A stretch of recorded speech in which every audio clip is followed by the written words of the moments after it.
Anchors should always revise scripts, including cues and which cameras they're going to be using, what camera they're supposed to be looking at.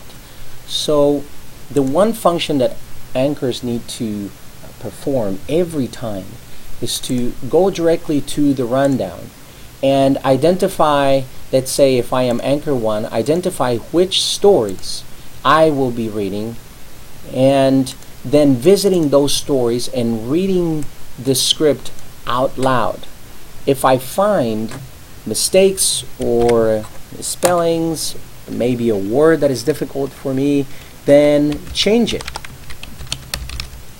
So don't be afraid to revisit and change scripts so long as it is consistent with the story. And if you make any changes, then let the producer know.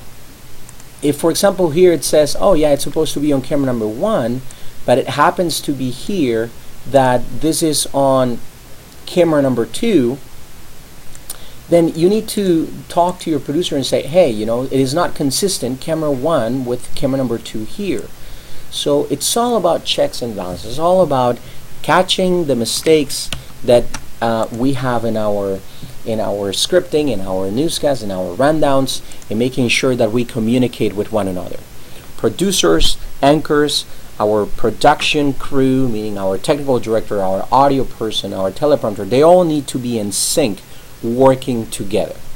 So just because you're anchor doesn't mean that you will not be reading these stories. You actually have to visit every story, and if you make changes, then it needs to be again approved one more time by the producer. So be careful with that. Make sure that you visit every story and make sure that you communicate with your producer and communicate with your technical director if you see any conflicts.